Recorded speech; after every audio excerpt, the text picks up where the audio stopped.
रहमानिर्रहीम।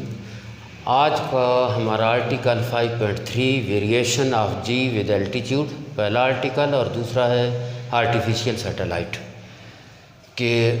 पहले जो है जी की जो वैल्यू है वो एल्टीट्यूड के साथ किस तरह बदलती है, पहला नंबर हमने ये पढ़ना है। तो वेरिएशन ऑफ जी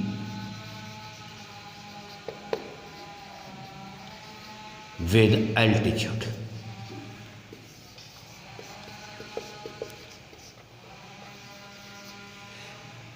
अर्थ है इसकी मैस को हम एम से ज़ाहिर करते हैं।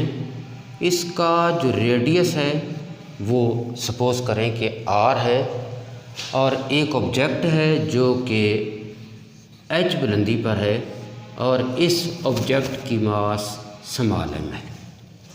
Mass of Earth is me. The radius of Earth is r, while an object of mass m is lying at a distance of h. वो ज़मीन से h फासले पर मौजूद है। तो अब h हाइट पर हम मालूम करेंगे कि वैल्यू ऑफ जी है वो कितनी वेरी कर जाएगी, कितनी तब्दील हो जाएगी। जी की कीमत कितनी तब्दील हो जाएगी एच बुलंदी पर। तो according to Newton gravitation law, F is equal to G product of masses by square of the distance. हमने ये पहले पढ़ा था कि ग्रेविटेशन के कानून के मुताबिक जी होता है कि इसमें constant mass product of masses and the square of the distance between the two bodies. एक अर्थ है, एक दूसरा जिस्म है, कब जब वो बिल्कुल इसके ऊपर पड़ा है। अगर वो इसके ऊपर पड़ा है तो डिस्टेंस आर हो जाएगा, और दिस ग्रेविटेशन फोर्स जो है, जो कि जिस्म कब वो बॉडी जो है जब वो बिल्कुल इसके ऊपर पड़ा है, तो ये वाला जो डिस्टेंस है ये ज़मीन के रेडियस आर के बराबर होगा। तो ग्रेविटेशनल फोर्स जो है F G M E by R square होती है, and the force of attraction of earth on the body that is equal to, ये जो फोर्स ऑफ अट्रैक्शन होती है ज़मीन की किसी जिस्म पर, वो उसके वेट के बराबर होती है। और वेट कितना होता है, एम जी होता है। But the force with which the earth attracts a body towards its centre that is equal to M G. इन दो इक्वेशन को अगर हम कंपेयर कर लें, अगर कंपेयर करने से हमें क्या मिलेगा, एम जी बराबर होगा जी M E by R square. तो एम से एम कैंसिल हो गया, तो जी की कीमत कितनी हो गई, जी M E by R square, ji M E by R square. But when the body is placed at a height of H, तो वैल्यू ऑफ जी जो है एच बुलंदी पर, the value of ji eight height H, हम इसको किससे ज़ाहिर करते हैं, जी एच से ज़ाहिर करते हैं, और ये बन जाएगा जी एम ई। आर जो है इसमें एच का इजाफा हो गया है, ये बन जाएगा आर प्लस एच का स्क्वायर हो जाएगा, आर प्लस एच का स्क्वायर हो जाएगा। अब फिर हम इसको एक बार लिखना चाहते हैं, जी एच। पहला नंबर ये है कि अगर जो एच है वो ज़मीन के रेडियस, अर्थ के रेडियस के बराबर हो, if the height of the object is kept equal to the radius of the earth, then G M E by R, h जो है वो आर के बराबर हो। एच जो है अगर हाइट जो है इतनी ही हो उस बॉडी की जितना ज़मीन का रेडियस है, यानी एच जो है आर के बराबर है, तो एच की बजाय हम क्या लिख लेते हैं, आर लिख लेते हैं। तो ये बन जाएगा G M E by R और आर 2r बन जाएगा, 2r का स्क्वायर। कितना हुआ g? The value of g at height h will become equal to GME by 2r का स्क्वायर होता है 4, 2 2 R 4, 4r square. The value of g at height h is equal to, हम इसको इस तरह भी लिख सकते हैं 1/4 GME बाई r स्क्वायर। इसको ज़रा हमने अलहदा कर दिया है, कोई मैथमेटिकली इस तरह लिख सकते हैं, ज़्यादा बेहतर इसकी जो है ये फॉर्म है। यानी ये जो 4 है इसको हमने इधर लिख दिया है, कोई फ़र्क नहीं है। तो the value of g at height h is equal to 1/4, और अगर GME बाई r स्क्वायर पे गौर करें तो ये कितना होता है? ये g होता है। तो हमने क्या नतीजा अखज़ किया? The value of g at height h when height is equal to the radius of the earth, अगर हाइट जो है ज़मीन के रेडियस के बराबर है, the value of g at this height h becomes कितनी हो जाती है? Is equal to the 1/4 of the value of g। वो g की कीमत का 1/4 हो जाएगी। g की कीमत अगर जिस्म को इतनी बुलंदी पर रख दिया जाए कि वो बुलंदी रेडियस के, ज़मीन के रेडियस के बराबर हो, तो g की कीमत इस बुलंदी पर कितनी हो जाएगी? ज़मीन पर g की कीमत के 1/4 के बराबर हो जाएगी। The value of g, the value of g at height h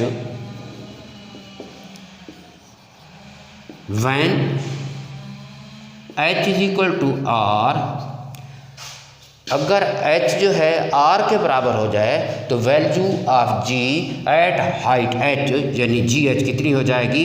is 1/4 of दी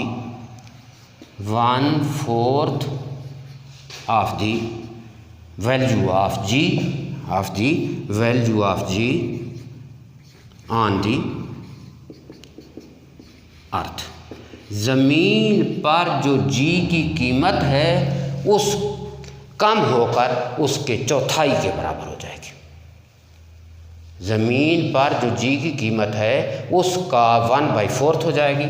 इसी तरह हम इस तरह कर सकते हैं, if the body is kept at a height h which is equal to the 2 times of radius, अगर हाइट जो है वो रेडियस से दुगनी हो, अगर when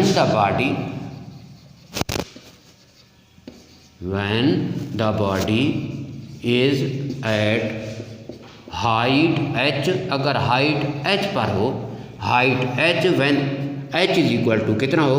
2r के हो, h कितना हो जी? 2r के हो, तब हम क्या कर सकते हैं? तब हम फिर एक बार इसको लिखना चाहते हैं, g at height h GME बटा कितना हो जाएगा? यहाँ पर ये कीमत है जी, ये कीमत है। पहले हमने h की बजाय कितना लिखा था? r लिखा था। अब कितना लिखेंगे?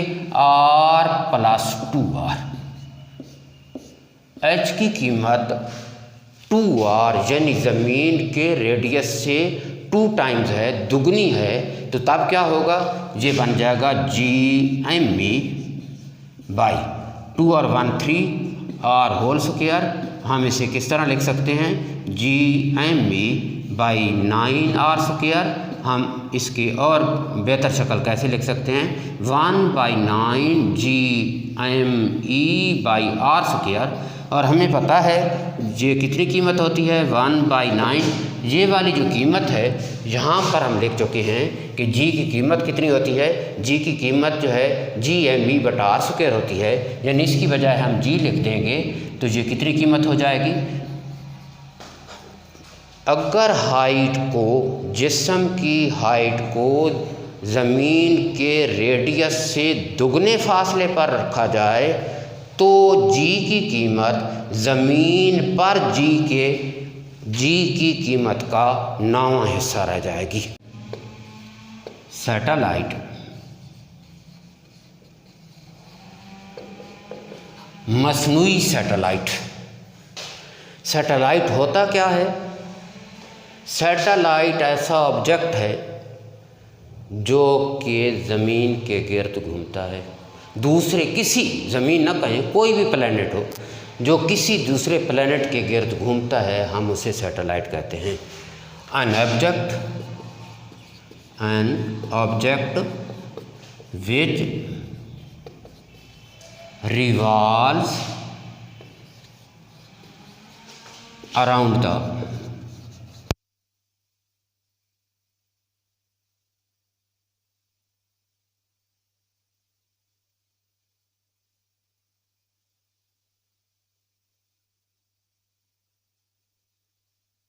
ज़मीन के गिर्द घूम रहा है, इसलिए वो क्या होगा? वो नेचुरल सैटेलाइट होगा। The moon revolve around the earth, ये ज़मीन के गिर्द घूमता है। चांद, दिस इज, इसको हम क्या कहेंगे? ये नेचुरल सैटेलाइट है, नेचुरल सैटेलाइट। फिर एक बार पढ़ लेते हैं। ऐसा ऑब्जेक्ट जो किसी प्लैनेट, जो किसी प्लैनेट के गिर्द घूमता है, जो किसी सियारे के गिर्द घूमता है, वो जिस्म क्या कहलाता है? वो चीज़ सैटेलाइट कहलाती है। Object, any object which revolves around the planet, जो किसी प्लैनेट के गिर्द घूमता है, हम उसे क्या कहते हैं? हम उसे सैटेलाइट कहते हैं। और मून भी घूम रहा है ज़मीन के गिर्द, तो ये नेचुरल सैटेलाइट होगा। और साइंटिस्ट ने क्या कर रखा है? Scientist have sent many objects into space.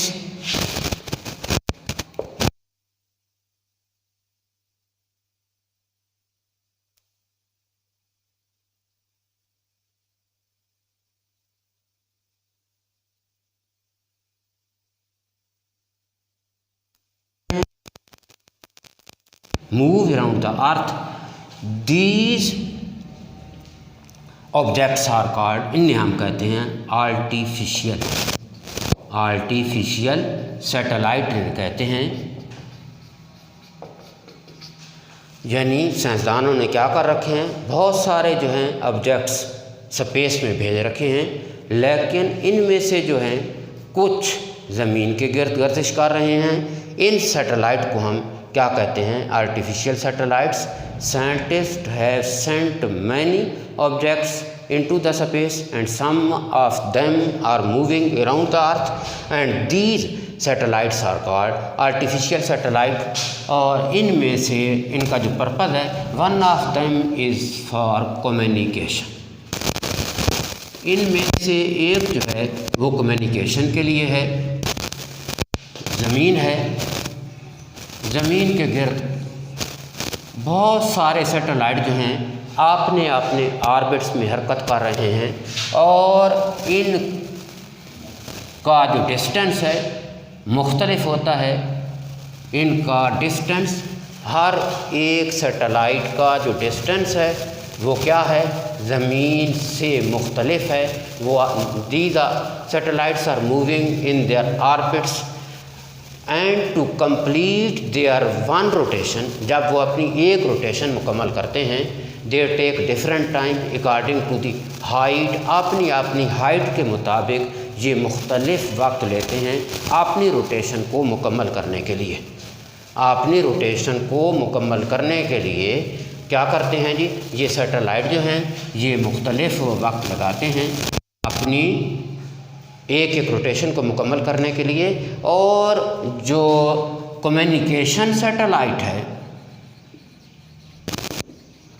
Communication satellite गालिबन 4 to 300 kilometre की बुलंदी पर जो ज़मीन के गिर्द चक्कर लगा रहा है, कम्युनिकेशन सैटेलाइट ये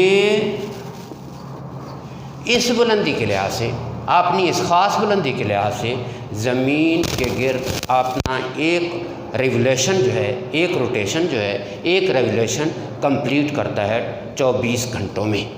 कम्युनिकेशन सैटेलाइट क्या करता है? This satellite completes one revolution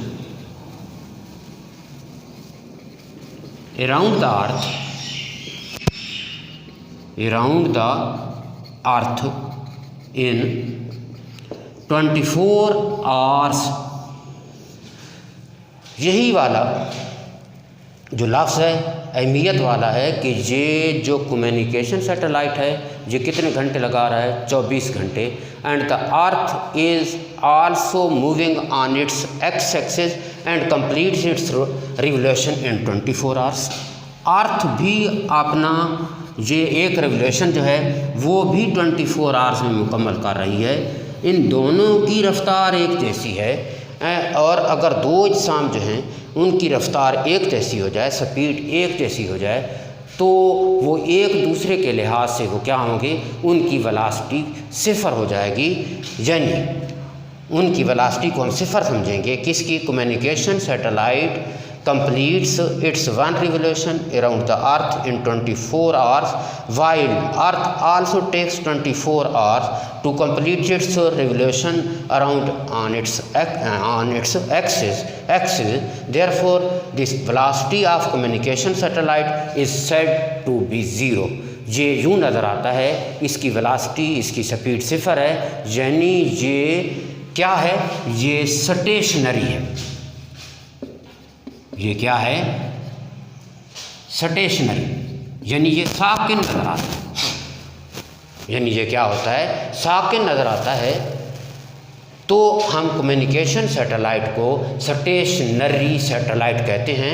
and the orbit in which the communication satellite revolve, that orbit is called stationary orbit. Stationary हम उसे ऑर्बिट कहेंगे। फिर एक बार पढ़ लेते हैं कि जो कम्युनिकेशन सैटेलाइट है उसकी वेलोसिटी जो है वो चूँकि अपनी रिवोल्यूशन 24 आवर्स में मुकम्मल करता है, अर्थ को भी इतना ही वक्त चाहिए, तो ये जो कम्युनिकेशन सैटेलाइट है ये यूँ नज़र आता है कि ये ठहरा हुआ है। और the communication satellite seems to be stationary and this communication satellite is called stationary satellite, and the orbit in which the satellite is moving, that orbit is called stationary orbit। और इसी तरह ये जो लोग इस्तेमाल करते हैं एंटीना वगैरह, एंटीना जो है अपना क्या करता है? सिग्नल सेंड भी करता है, इनसे स्टेशनरी या कम्युनिकेशन सैटेलाइट से सिग्नल हासिल भी करता है अपनी लोकेशन के लिहाज से। सैटेलाइट की रफ्तार कितनी होनी चाहिए कि वो ज़मीन के गिर्द हरकत करता रहे? तो हमें पता है कि वो जिस्म जो ज़मीन के गिर्द क्या करता है? हरकत करता है, उसे सेंट्रीपिटल फोर्स की ज़रूरत होती है। सेंट्रीपिटल फोर्स क्या है? A force which keeps a body to move in a circle, जो किसी जिस्म को सर्कल में चलाए रखती है, हम उसे सेंट्रीपिटल फोर्स कहते हैं। यानी सैटेलाइट को क्या चाहिए? सेंट्रीपिटल फोर्स दरकार है। The force required to move to keep a satellite in a circle is centripetal force. इसको हम FC कहते हैं, और ये बराबर होती है mv²/r0। अब ये v की बजाय हमने क्या लिख दिया है? v0 ऑर्बिटल वेलोसिटी, और r की बजाय क्या लिखती है? r0। जबकि जो r0 है it is the distance from the centre of the earth to the satellite. ज़मीन के मरकज़ से लेकर सैटेलाइट तक का फासला है। ज़मीन का जो रेडियस है इसको हम क्या करेंगे जी? ज़मीन का रेडियस r और बुलंदी h को जमा कर देंगे, तो ये r0 जो है, r0 is equal to the radius of the earth plus the height of the satellite h। और ये जो सेंट्रीपिटल फोर्स है, सेंट्रीपिटल फोर्स जो है ये कौन मुहैया कर रहा है? ये दरअसल ग्रेविटेशनल फोर्स है between the earth and the satellite, between the earth and the satellite. और ये जो ग्रेविटेशनल फोर्स होती है, ये जो पुल वाली फोर्स होती है कि जिससे ज़मीन, the force with which the earth attracts a body towards its centre, that is the weight. वो क्या होता है? वो वेट होता है। ये सेंट्रीपिटल फोर्स जो है वेट mg के बराबर हो जाएगी। g की वैल्यू h बुलंदी पर, इसको हम दोबारा यानी रीअरेंज कर सकते हैं। mv0² by r0 is equal to mgh। m जो है कैंसिल हो जाएगा जब दूसरी तरफ इसको रीअरेंज करेंगे। v0 बराबर हुआ gh r0 होगा और दोनों तरफ स्क्वायर रूट लेंगे। We are interested to know only the orbital velocity, therefore taking square root on both sides. तो v0 is equal to gh into r plus h। तो हमने वो फार्मूला डिटरमिन कर लिया है कि जिसकी मदद से हम क्या कर सकते हैं, orbital velocity of a satellite can be determined when it is moving at some height h। लेकिन अगर इस तरह कहें कि satellite is moving very close to the earth, ज़मीन से बहुत करीब हरकत कर रहा है, means h is very less than that of r। तो अगर r जो है बहुत ज़्यादा है h से, यानी h जो है बहुत छोटा है, बहुत छोटा है r से, तो r में अगर h प्लस करेंगे तो इसमें कोई फ़र्क नहीं पड़ेगा r की वैल्यू में। ये हम क्या कह सकते हैं, इक्वल नहीं, अप्रॉक्सीमेटली r प्लस h जो है अप्रॉक्सीमेटली r के बराबर होगा। और g की value when the satellite is very close to the earth, the value of g at this height h approximately equal to the value of g on the surface of earth. ये g की कीमत इस बुलंदी h पर approximately तकरीबन किसके बराबर होगी? वैल्यू ऑफ g, उस g की वैल्यू के बराबर होगी जो कि ज़मीन की सतह पर होती है। हम इसको दोबारा कंसिडर करेंगे। v0 बराबर है gh into r plus h। v0 और gh when h is very small then gh approximately equal to g and r plus h। ये किसके बराबर होगा? r के। तो v0 का फार्मूला कितना बन जाएगा? gr। इस फार्मूले की मदद से हम क्या कर सकते हैं, हम मोशन ऑफ सैटेलाइट को डिटरमिन कर सकते हैं, इसकी वेलोसिटी को मालूम कर सकते हैं। जब इसमें वैल्यू पुट करेंगे तो ये कितनी आ जाती है वैल्यू? 8 किलोमीटर पर सेकंड, या ये रफ्तार कितनी होनी चाहिए? 29,000 किलोमीटर पर आवर। अगर रफ्तार जो है, स्पीड जो है सैटेलाइट की इससे एक्सीड करती है तो ये फिर सैटेलाइट ज़मीन के गिर्द हरकत नहीं करेगा, किसी दूसरे सियारे के तरफ चला जाएगा।